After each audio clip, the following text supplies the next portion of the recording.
आज की कहानी का नाम है नेताजी का चश्मा, जो 10वीं कक्षा का एक कहानी है। इनके लेखक है स्वयं प्रकाश जी, जिसका जन्म 1947 में इंदौर के मध्य प्रदेश में हुआ। मैकेनिकल इंजीनियर की पढ़ाई करके एक औद्योगिक प्रतिष्ठान में नौकरी करने वाले स्वयं प्रकाश का बचपन और नौकरी का बड़ा हिस्सा राजस्थान में बीता। कहानी को आगे बढ़ाने से पहले मैं कहना चाहता हूं कि अगर आप मेरे चैनल पर नए हैं तो सब्सक्राइब करें, ताकि आगे की कहानी आपको सबसे पहले मिल सके। चलिए फिर कहानी को शुरुआत करते हैं। हलदार साहब को हर 15वें दिन कंपनी के काम के सिलसिले में उसे कस्बे से गुजरना पड़ता था। कस्बा बहुत बड़ा नहीं था जिसे पक्का मकान कहा जा सके, वैसे कुछ ही मकान और जिसे बाजार कहा जा सके। वैसा एक ही बाजार था। कस्बे में एक लड़कों का स्कूल, एक लड़कियों का स्कूल, एक सीमेंट का छोटा सा कारखाना, 2 ओपन एयर सिनेमा घर और एक ठो नगर पालिका भी थी। नगर पालिका थी तो कुछ न कुछ करती भी रहती थी। कभी कोई सड़क पक्की करवा दी, कभी कुछ पेशाब घर बनवा दिए, कभी कबूतरों की छतरी बनवा दी, तो कभी कवि सम्मेलन करवा दिए। इसी नगर पालिका के किसी उत्साही बोर्ड या प्रशासनिक अधिकारी ने एक बार शहर के बाजार के मुख्य चौराहे पर नेताजी सुभाष चंद्र बोस की एक संगमरमर की प्रतिमा लगवा दी। यह कहानी उसी प्रतिमा के बारे में है, बल्कि उसके भी एक छोटे से हिस्से के बारे में। पूरी बात तो अब पता नहीं, लेकिन लगता है कि देश के अच्छे मूर्तिकारों की जानकारी नहीं होने और अच्छी मूर्ति की लागत अनुमान और उपलब्ध बजट से कहीं बहुत ज़्यादा होने के कारण काफ़ी समय उहापोह और चिट्ठी पत्री में बर्बाद हुआ होगा। और बड़ी बोर्ड की शासनावधि समाप्ति होने की घड़ियों में किसी स्थानीय कलाकार को कोई अवसर देने का निर्णय किया गया होगा। और अंत में कस्बे के इकलौते हाई स्कूल के इकलौते ड्राइंग मास्टर, मान लीजिए मोतीलाल जी को ही यह काम सौंप दिया गया होगा, जो महीने भर में मूर्ति बनाकर पटक देने का विश्वास दिला रहे थे। जैसा कि कहा जा चुका है, मूर्ति संगमरमर की थी। टोपी की नोक से कोट के दूसरे बटन तक कोई 2 फुट ऊंची, जिसे कहते हैं बस्ट, और सुंदर थी। नेताजी सुंदर लग रहे थे, कुछ मासूम और कमसीन फौजी वर्दी में।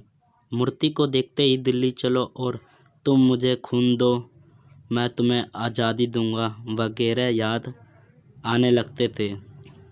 इस पुष्टि से यह सफल और सराहनीय प्रयास था। केवल एक चीज़ की कसर थी जो देखते ही खटकती थी। नेताजी की आंखों पर चश्मा नहीं था, यानी चश्मा तो था लेकिन संगमरमर का नहीं था। एक सामान्य और सचमुच के चश्मे का चौड़ा काला फ्रेम मूर्ति को पहना दिया गया था। हलदार साहब जब पहली बार इस कस्बे से गुजरे और चौराहे पर पान खाने रुके, तभी उन्होंने इसे लक्षित किया और उनके चेहरे पर एक कौतुक भरी मुस्कान फैल गई। वाह भाई, ये आइडिया भी ठीक है। मूर्ति पत्थर की लेकिन चश्मा रियल। जीप कस्बा छोड़कर आगे बढ़ गई। तब भी हलदार साहब इस मूर्ति के बारे में ही सोचते रहे और अंत में इस निष्कर्ष पर पहुंचे कि कुल मिलाकर कस्बे के नागरिकों का यह प्रयास सराहनीय ही कहा जाना चाहिए। महत्व मूर्ति के रंग रूप या कद का नहीं, उस भावना का है, सराहना ही किया जाना चाहिए। तो देशभक्ति भी आजकल मजाक की चीज़ होती जा रही है। दूसरी बात, जब हलदार साहब उधर से गुजरे तो उन्हें मूर्ति में कुछ अंतर दिखाई दिया। ध्यान से देखा तो पाया कि चश्मा दूसरा है। पहले मोटे फ्रेम वाला चौकोर चश्मा था, अब तार के फ्रेम वाला गोल चश्मा है। हलदार साहब का कौतुक और बढ़ा। वाह भाई, क्या आइडिया है। मूर्ति कपड़े नहीं बदल सकती, लेकिन चश्मा तो बदल ही सकती है। तीसरी बार फिर नया चश्मा था। हलदार साहब की आदत पड़ गई हर बार कस्बे से गुजरते समय चौराहे पर रुकना, पान खाना और मूर्ति को ध्यान से देखना। एक बार जब कौतूहल दुर्दमनीय हो उठा तो पान वाले से ही पूछ लिया, क्यों भाई, क्या बात है? ये तुम्हारे नेताजी का चश्मा हर बार बदल कैसे जाता है? पान वाले के खुद के मुंह में पान ठुसा हुआ था। वह एक काला, मोटा और खुश मिजाज आदमी था। हलदार साहब का प्रश्न सुनकर वह आंखों ही आंखों में हंसा। उसकी तोंद थिरकी। पीछे घूमकर उसने दुकान के नीचे पान थूका और अपनी लाल काली बत्तीसी दिखाकर बोला, कैप्टन चश्मे वाला करता है। क्या करता है? हलदार साहब कुछ समझ नहीं पाए। चश्मा चेंज कर देता है, पान वाले ने समझाया। क्या मतलब? क्यों चेंज कर देता है? हलदार साहब अब भी नहीं समझ पाए। कोई ग्राहक आ गए समझो, उसके चौड़े चौखट चाहिए तो कैप्टन किधर से लाएगा? तो उसको मूर्ति वाले दे दिया, उधर दूसरा बिठा लिया। अब हलदार साहब को बात कुछ कुछ समझ में आई। एक चश्मे वाला है जिसका नाम कैप्टन है, उसे नेताजी की बगैर चश्मे वाली मूर्ति बुरी लगती है, बल्कि आहत करती है, मानो चश्मे का बगैर नेताजी को असुविधा हो रही हो। इसलिए वह अपनी छोटी सी दुकान में उपलब्ध गिने चुने फ्रेमों में से एक नेताजी की मूर्ति पर फिट कर देता है। लेकिन जब कोई ग्राहक आता है और उसे वैसे ही फ्रेम की दरकार होती है जैसा मूर्ति पर लगा है, तो कैप्टन चश्मे वाला मूर्ति पर लगा फ्रेम संभवतः नेताजी से क्षमा मांगते हुए लाकर ग्राहक को दे देता है और बाद में नेताजी को दूसरा फ्रेम लौटा देता है। वाह भाई, खूब, क्या आइडिया है। लेकिन भाई एक बात अभी भी समझ में नहीं आई। हलदार साहब ने पान वाले से फिर पूछा, नेताजी का ओरिजिनल चश्मा कहाँ आ गया? पान वाला दूसरा पान मुंह में ठूंस चुका था। दोपहर का समय था, दुकान पर भीड़ भाड़ अधिक नहीं थी। वह फिर आंखों ही आंखों में हंसा। उसकी तोंद थिरकी। कत्ते की डंडी फेंक पीछे मुड़कर उसने नीचे पीक थूकी और मुस्कुराता हुआ बोला, मास्टर बनाना भूल गया। पान वाले के लिए यह एक मज़ेदार बात थी, लेकिन हलदार साहब के लिए चकित और द्रवित करने वाली, यानी वह ठीक ही सोच रहे थे।